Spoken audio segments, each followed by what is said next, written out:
We're live. We're on. Oh, hello.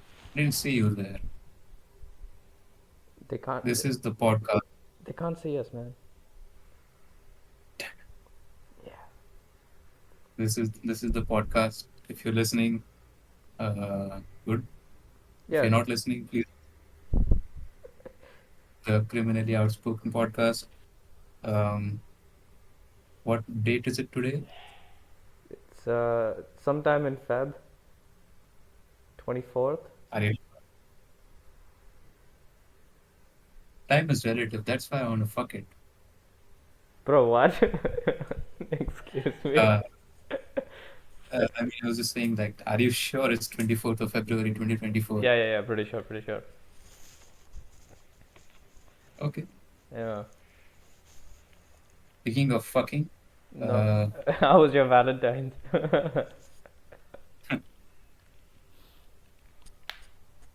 Yeah, it's been a long time since speaking, we talked last, then, isn't it?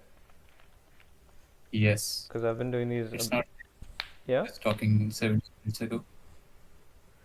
Well, yeah, we recorded like 10 minutes of this, and we kind of had to stop because there was some noise issues on both our ends. So whatever, like we're just gonna scrap that bit. We're not gonna put that in. Yep. Yeah, Deleted content. Please yeah. go subscribe to our Patreon. Give us money We don't have to a hear that shit. Patreon. Yeah, that's why we don't have money. No. It's because nobody likes us. Mm, Mm.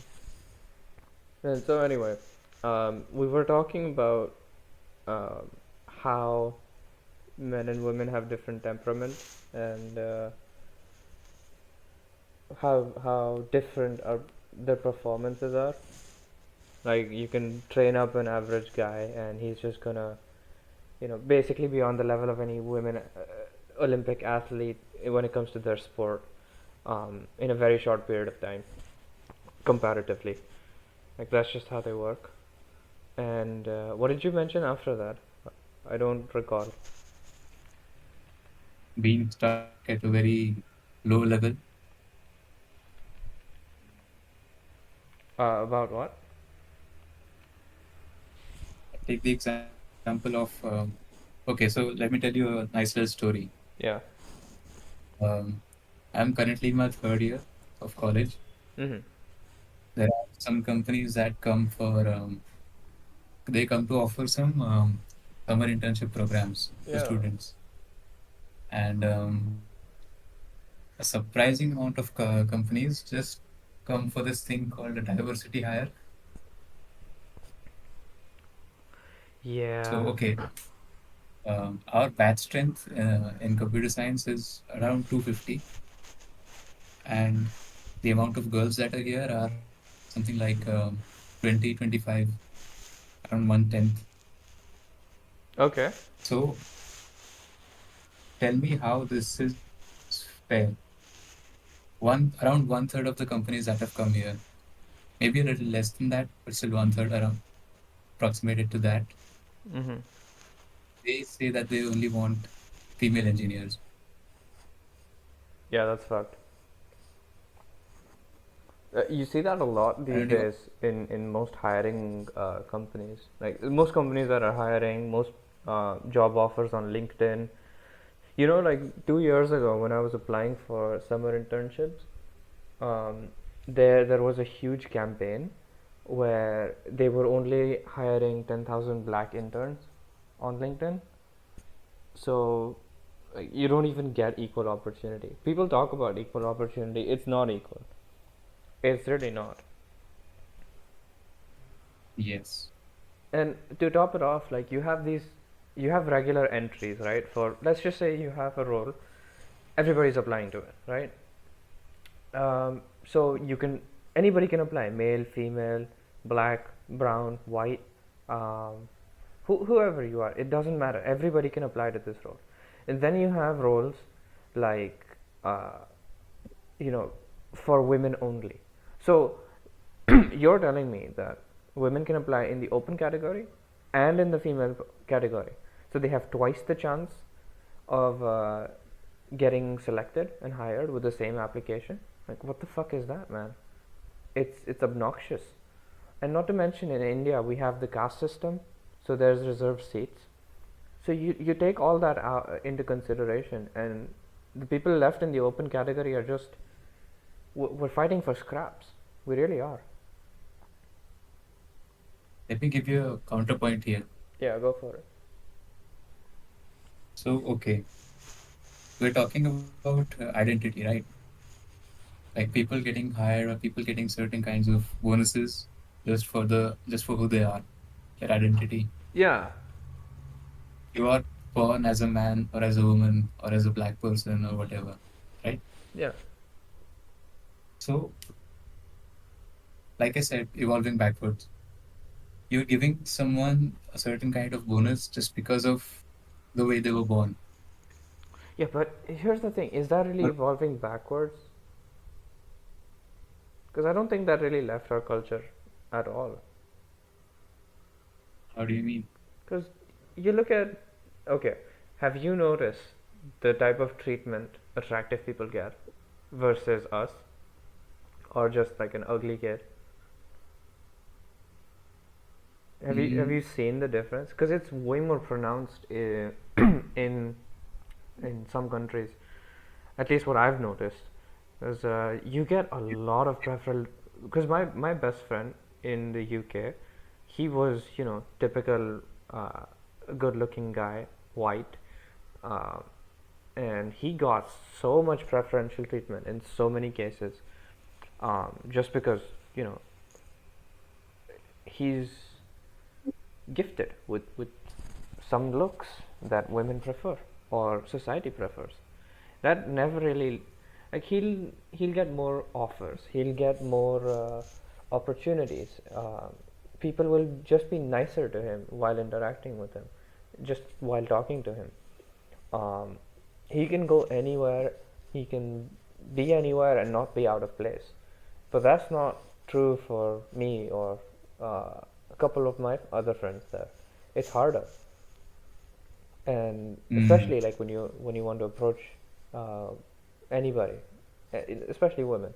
If you're ugly, it's creepy. If you're attractive, it's charismatic. It's flirtatious. You and this get me? is dating we're talking about, or No, no, general life, dude. Generally. mm, that makes sense. Yes. Yeah. So, to counter your point, I don't think we're evolving backwards. I think we are exactly where we began. We're still there. Mm, makes sense. Cause, like, okay, you know about chimpanzees, right? They live in hierarchy. I They live in hierarchies. Yes. Sure. Like, chimpanzee hierarchies are mostly matriarchal, but we live in a patriarchal society, that kind of thing. But Mm, there is still a hierarchy. You get me? yes. We've just complicated it way more. We've added more steps. You see, there are reasons that certain hierarchies exist. There are certain there's a usefulness to some of those, Mm. but there's a I think Yeah, this is why we need anarchy. Just dissolve everything. where were we? I don't remember. Hierarchies and their need. Hmm. So when you start putting people up or down the hierarchy, not based on usefulness, but based on other things, then some sus shit happens. Yeah, but it's everywhere. That's the thing. Hmm. Because I remember Amit, like, he said that, what was it? Out of, or was it you? I don't remember. Uh, out of 10 hires, 8 of them were women or something like that, when there's a ratio of 1 to 10 of women to men. Was that you? This was like a couple years ago. Mm, I don't remember those statistics. Yeah, no, it was him then. Um, it's happening everywhere now. So, how many of you got any offers? In my, Yeah, in your batch. oh, the summer internship. Yeah, Well, I don't know if I should say it. you don't have to. Yeah, see, because I don't know. I don't want to say it. Yeah, that's fine. I'll tell you later. Yeah, yeah, that's fine. Um, now what was the second thing you mentioned? That was one of them.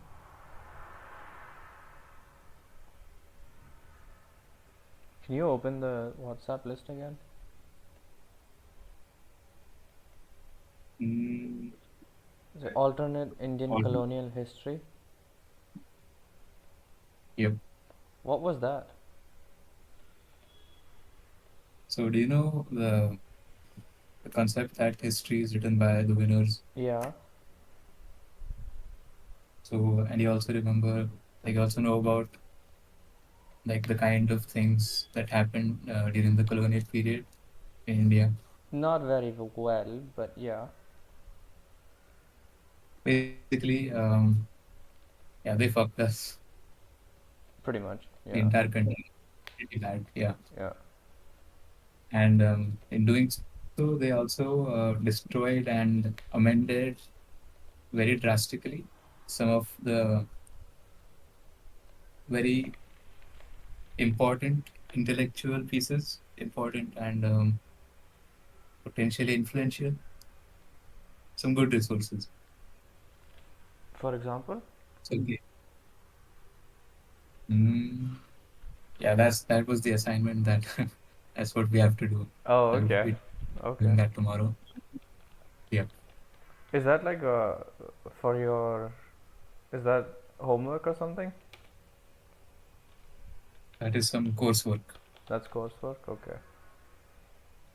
So I'm helping you out with your coursework right now. Yep. Okay. I mean, I'm down. What exactly do you need to find out though? I need um, I need to find a poem in my regional language, which um, which shows how there was actually a difference between what the British history portrays India as during the colonial time versus what it actually was. Oh, there should be plenty. There should be so much. Because see, in the course that we're being taught, Hmm. there are a couple of manuscripts, couple of poems that go into how the British used to look at us, Hmm. at Indians, and it's a very strong language that they use, and almost as if they live in a kind of delusion at that time. Okay. So okay, there are a couple of points that I can note down here, Yeah. like I think I have some kind of material here as well. I'll just say the name of those. Yeah. Uh, One of those. before that, you know the book I Mhm. gave you, *Sapiens*. Mhm. That has some detail about uh, how India started being colonialized or colonized. Sorry. Sorry, colonial. uh, how it began uh, falling under the rule of the British Empire, because it wasn't just the army, because it was mostly just Indians against Indians. It was uh, it was all because the British started leveraging the use of money. So Well, actually, the Dutch started this first in Amsterdam, and they thought, okay, instead of just me starting a company, how about a bunch of people invest in this company so that if it's a loss, everybody loses only a little bit, but if it's a profit, everybody gains a lot. And basically, what they used to do was they went around, took over islands, took over new places, and completely wrecked it, completely wrecked it for resources, and that's how they made their profits. So it was first, what was it? It was Amsterdam that, so it was the Dutch that made it across the Atlantic into America, and they decided. This is not like Columbus or anybody. I'm talking about like proper colonization. Uh, in the New World anyway. So they go to the America and they build a wall, right, to hold out against the natives there, and they call it the entire place New Amsterdam, right? And then the British decide, okay, this is what these guys are doing. We're going to do it better. Um, so the British decide to do the same thing that the Dutch did: start companies together.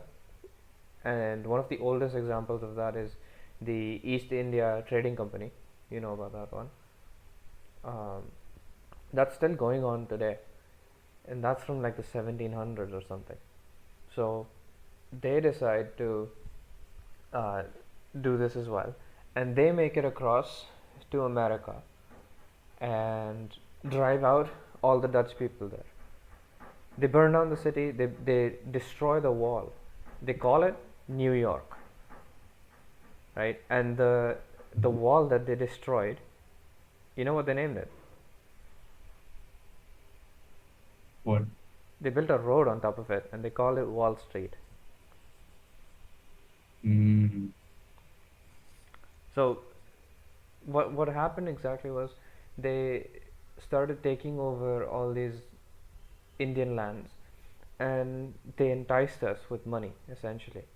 And when people started rebelling, because the investors were so powerful in the UK or any like British colonized areas, uh, they influenced all the politics as well. So as soon as they were threatened by the natives in any land, not just India, the politicians used to get into it, and they used to get involved. And then because of that, people used to send out navies. And once the navies get sent out, they're going to destroy the land, get people under control. That's what happened to India as well. So Mm. they used us against us at that point. They made armies out of our own people. They made hierarchies amongst us with them at the top. So it wasn't like they had a lot of numbers that they could come and destroy us and keep us under control. No, it was just money. It was just greed, and we got played to some extent.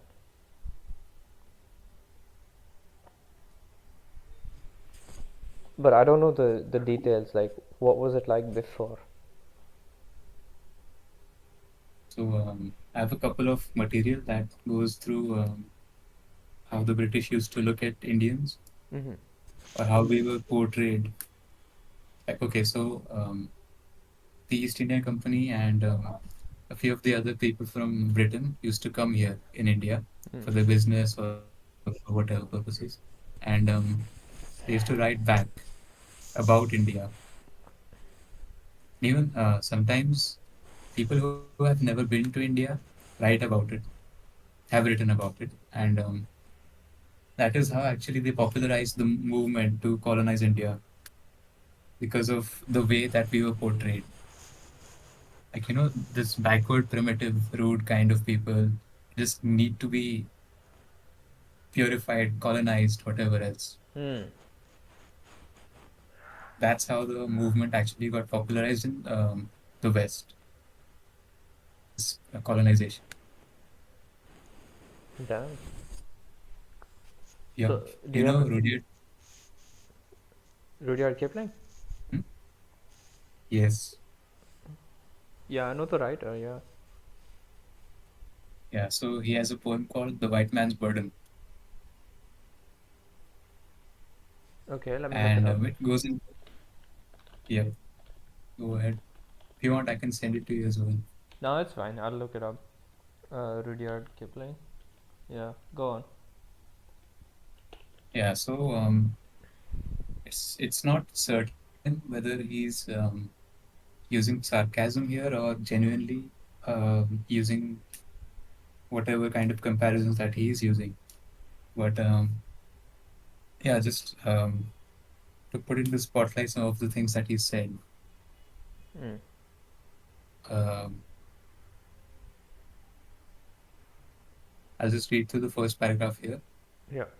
Take up the white man's burden, send forth the beast you breed, go bind your sons to exile, to serve your captives' need, to wait in heavy harness, on fluttered folk in wild, half devil and half child.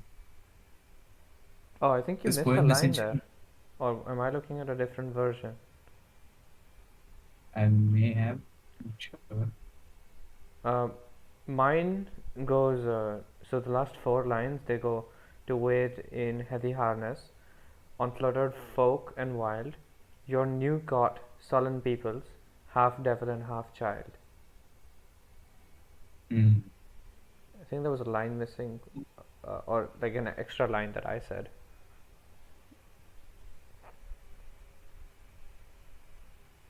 Okay, whatever it is. Mm. Do you see the wording here, like half devil and half child? Yeah, and even the line before that. That's why I actually brought it up. Your new got sullen peoples. Mm. Yeah. Go bind your sons into exiles to serve your captives' need. Wait in heavy harness. Half devil and half yeah, yeah, it's bad. Like this poem and many of the material like this is portraying Indians as someone who need this help from the colonizers. Hmm. Like we need this. Without that, we're just gonna be animals, nothing more. Half devil, half child.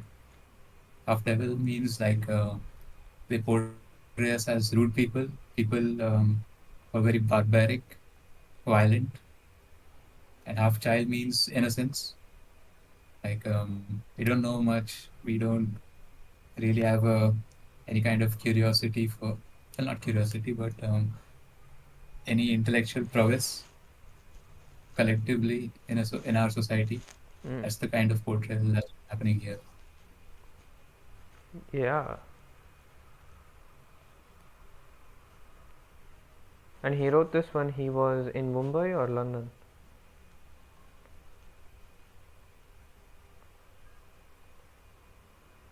I'm not sure about that. I'll just read out some paragraph that I have here um, regarding this poem.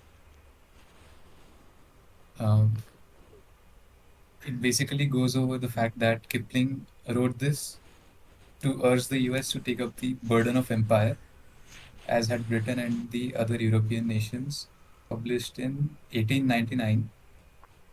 And this was, I think, yeah, Theodore Roosevelt was about to become vice president and then president, who actually copied the poem and sent it to his friend, commenting that it was rather poor poetry, but good sense from the expansion point of view. Those were his exact words. Hmm. So So America is yeah, I think, involved again, as usual. yep, Man. later becomes a euphemism for imperialism and many, okay, right, fine. Yeah.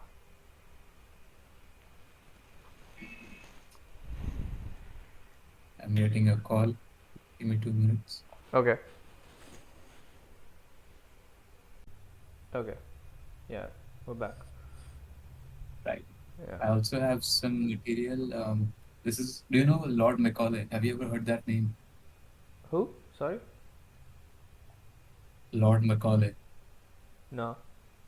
How do you spell that? Macaulay. Macau. Macaulay. Yes. Oh, is it Macaulay or Macaulay? AY. Because I think, the Home Alone actor, Macaulay Culkin. I think his, or is it Culkin? Whatever. Okay, yeah. I Could think be his name. Macaulay. It doesn't matter. Yep. Yeah. Thomas Babington Macaulay. Yeah, so he has a paper which is called Macaulay's Minute Hmm. in 1835. So like just when colonization, the process, hardcore colonization was about to begin. So he actually writes this in the form of a proposal. Like I said before, like in order to popularize this movement, to gain some kind of verification in order to do this. So he builds up certain points, and they're not really they're not fundamental. Like obviously they're built on some set of lies, I would say. And yeah, he brings all of those points up in order to confirm that yes, they need to be colonized. This kind of thing. Damn. So I'll just skim through the paper and tell you what kind of things he brought up. For example, the dialects, the vernacular language, he portrayed that as quite rude. And yeah, the literal words used here are contain neither literary nor scientific information and are so poor and rude that until they are enriched from some other quarter, it will be not easy to translate any valuable work into them. If you like, if you don't understand certain kind of language, then like, how do you even say that it's not useful? How do you even know that there's not anything of use in whatever was written using that language? Yeah. Just going off the basis of how you feel about that language, like upon listening or upon looking at the font or whatever. Is that why they renamed a lot of our cities and all that with their own Yes, right? Because now they're they changing it couldn't back. pronounce. Yeah, I get they it. couldn't pronounce Chennai, so they used Madras. They couldn't pronounce Mumbai, so they used Bombay, things like that. Yeah. Yeah, Calcutta, it's the, Kolkata. yeah, Yeah. that's pretty well. That's good. And so yeah, there's also this.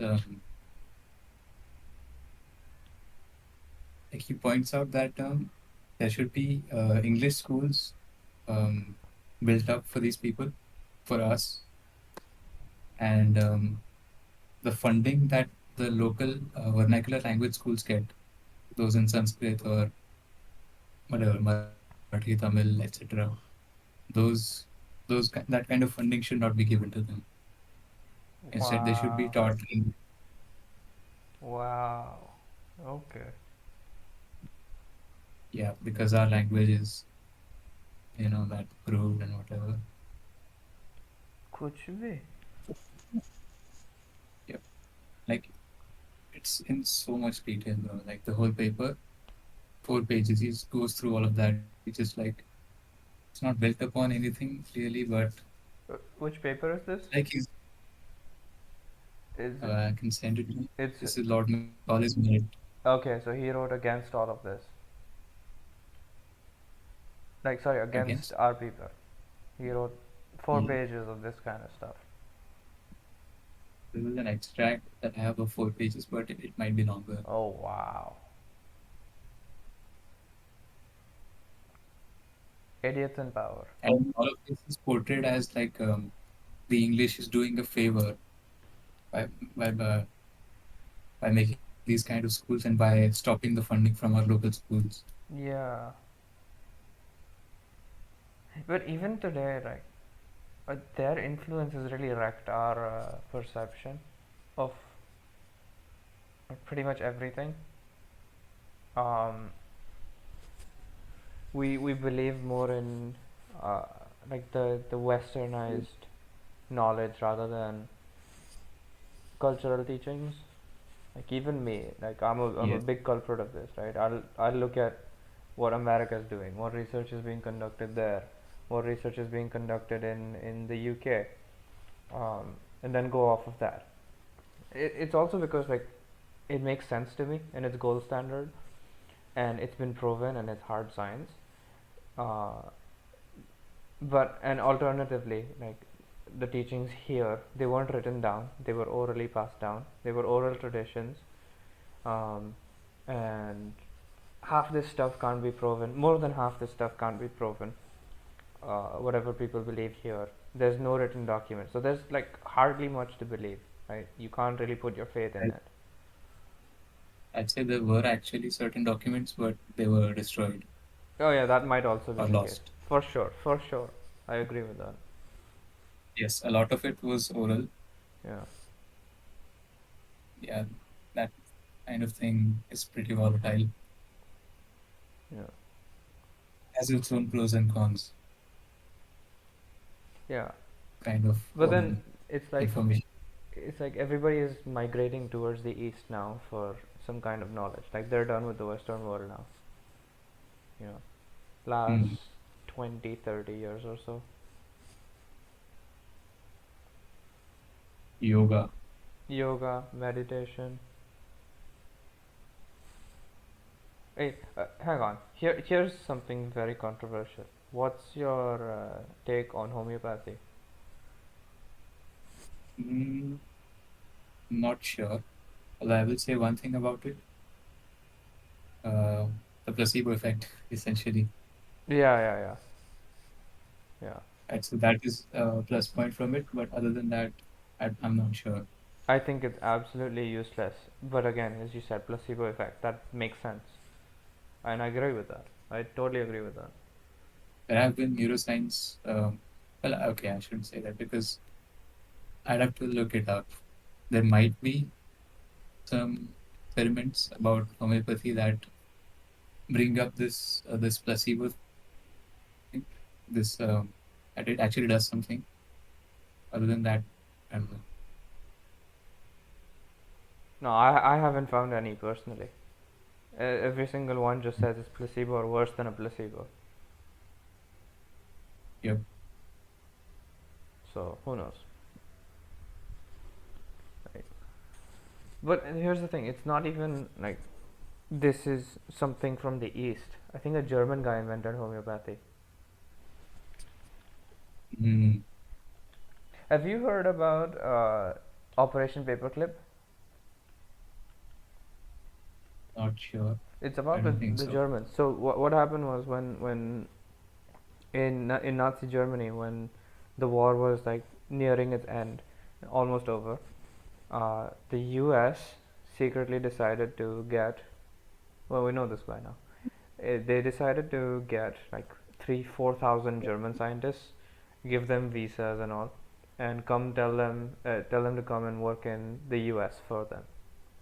So you have Oppenheimer, you have Werner von Braun, uh, guy who Mm, got us to the moon. They were all hardcore Nazis.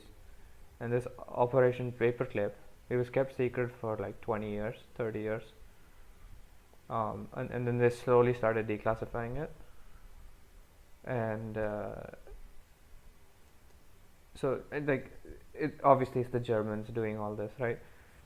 All the good and bad seems to have started in Germany. Or like the Germans mm, during the era of war, they decided to, okay, just push the limits in everything.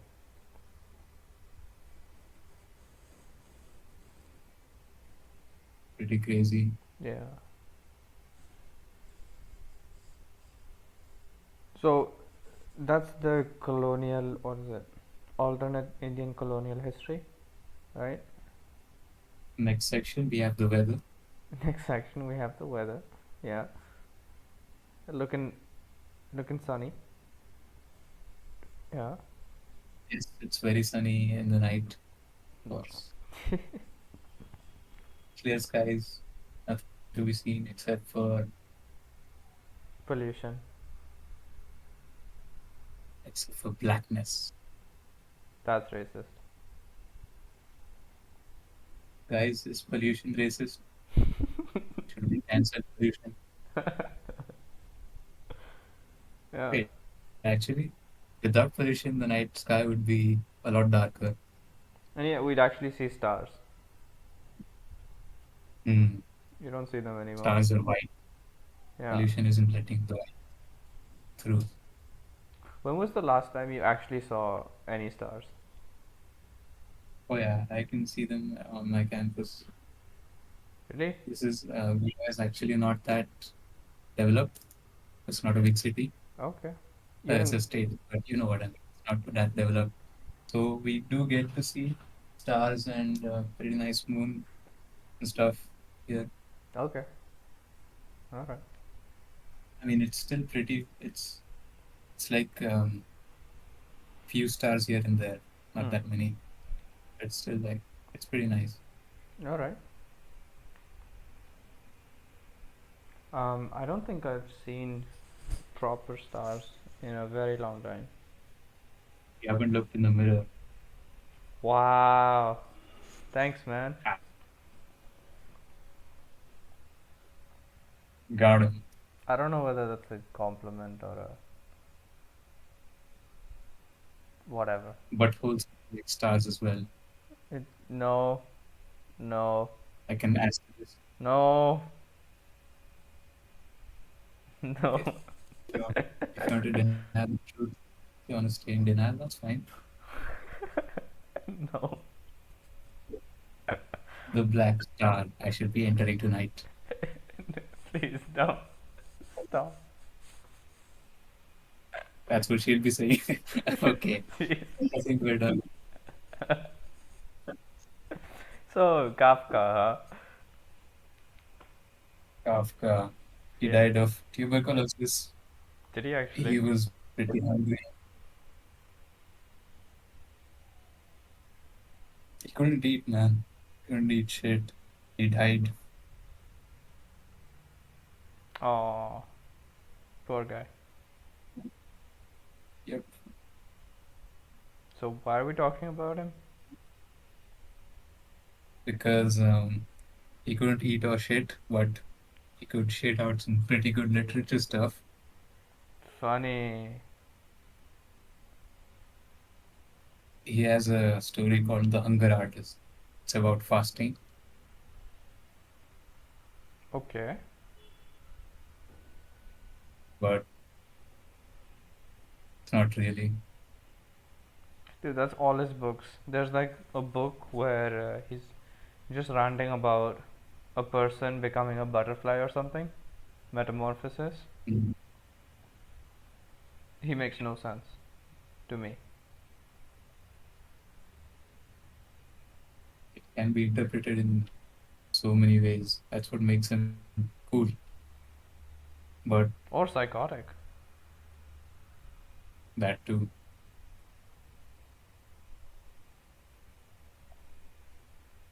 Mm. So, why exactly did you bring him up? Mm, I have a course in which I have to review the metamorphosis. Oh, why?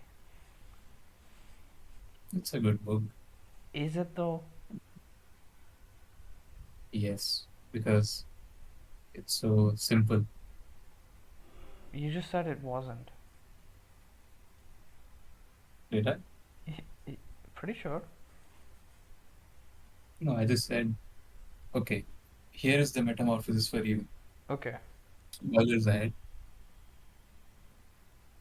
Guy turns into a horrific beetle kind of thing and he dies. Sick. Alright, that's a good book. I'm gonna read that.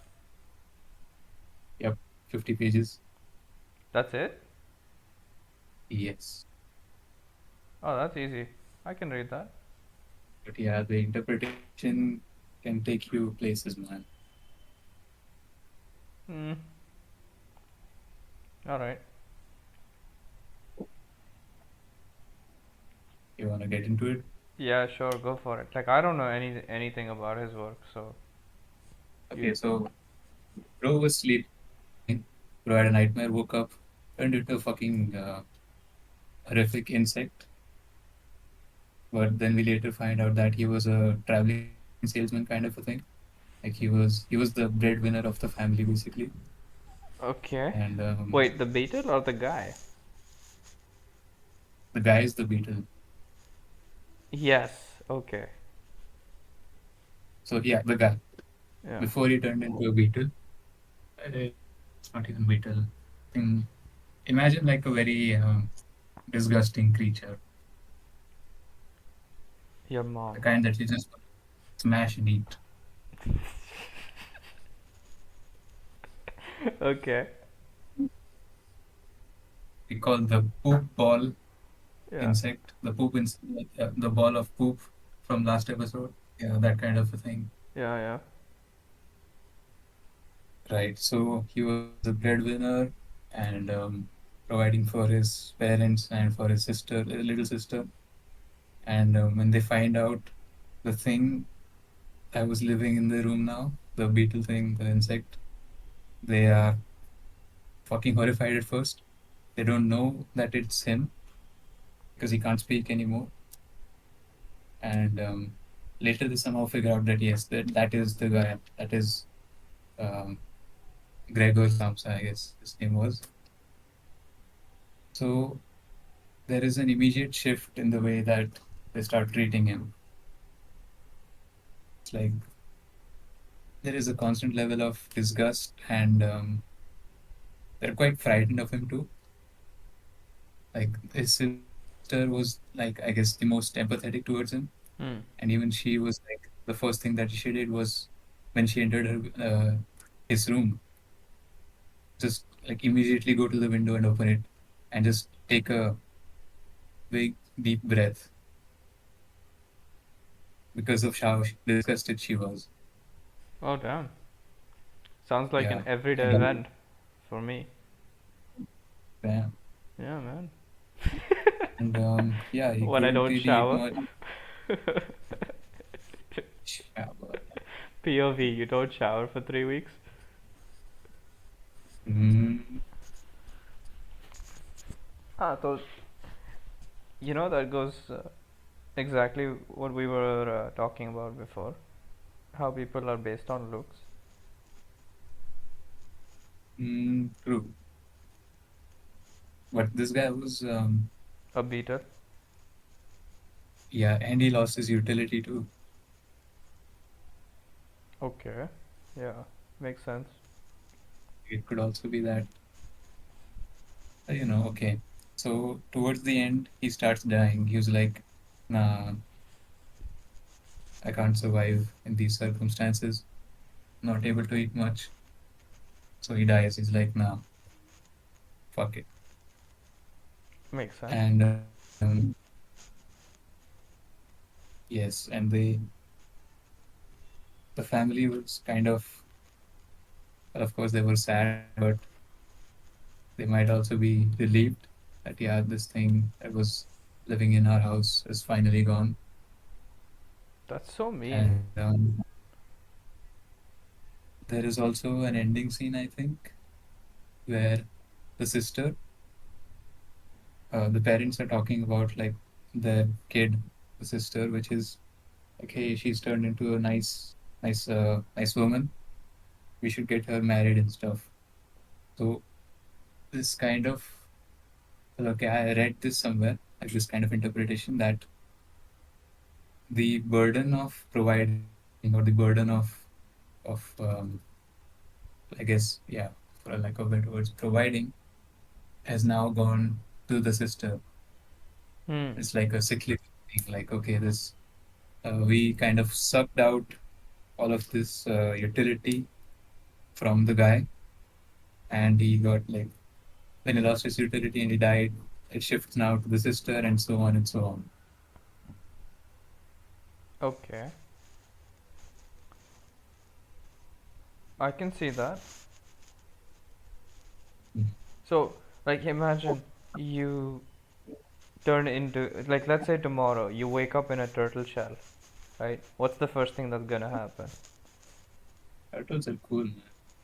Yeah, turtles are cool. Pretty bad.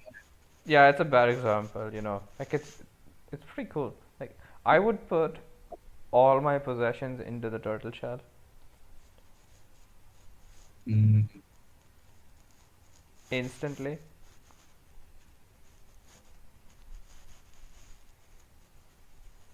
but then you use your utility. I get that. Like, do you still have some kind of consciousness, or are you just a turtle? Mm. Do we know that turtles don't have consciousness? We don't. I'm assuming. Like in the book, you said he loses his utility, but does he lose his mind? Like, does he lose his No, consciousness? No. Okay. not as like he knows everything that's happening. He kind of he sees how he's being treated differently, and he does feel bad. Like he doesn't want to be this hideous insect thing that he's become. But yeah, he can't change it. He can't talk anymore. Even like he can't move properly as well in this small house that he has. He's So become what's like a this? big ass insect. Yeah. So what's this a metaphor for? Exploration of alienation and isolation. Okay. Kafka was like, hmm, he was, I don't know, grew up in a, I have to look it up actually, Yeah. exactly inspired him to write this. Because that's a very weird way of writing that, I think. Or a really smart way. Hmm. I can't make up my mind. Psychological breakdown. Yeah, that makes sense. Psychological breakdown. But like you still have to have some kind of uh, mental faculty to be able to write at that level, even if you're having a psychological breakdown. Yep. No, this story is can be interpreted as a psychological breakdown. Oh, okay, I see. The No, but guy was how? overpressured. Oh, he was overpressured. Is that why? So, do we know, like in the book, what causes the metamorphosis, or is it just, oh, he wakes up like this? That's it. No reason. Yep. He turned into an insect. No reason at all. Nope. Like, there's no flashbacks. There's no like, oh, this is why I get it now. None of No. that. Oh, that's Just weird. dies. That's so sad, man. This is a quote from Kafka. I cannot make anyone understand what is happening inside me. I cannot even explain it to myself. Bro was in pain. Mm. I think he grew up in an abusive household. His dad was abusive, and he had various health issues throughout his life. Didn't really have any friends. Kind of made him go crazy. I think he was bedridden and couldn't eat because of tuberculosis. Could barely drink or whatever. Damn. A lot of. That's a sad life. Mm. Yeah.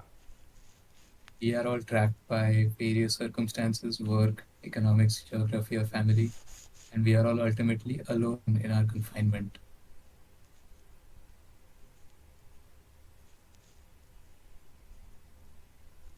All right, that's it for today. I'm exhausted. Hmm. Yep. That dude's intense. I'll tell you that for sure.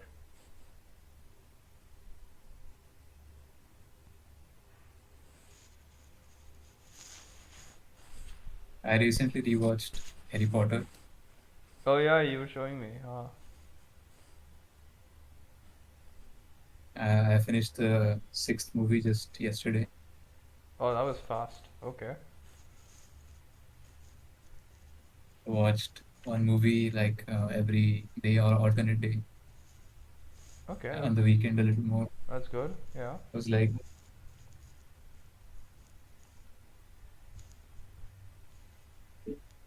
it's a pretty funny set of movies. Yeah, it is. Uh, do you can you spot like where all the inconsistencies are, or if there are any, Mm, according to you? some of the inconsistencies are quite obvious. Yeah. Some it may take some time to figure out. Okay. But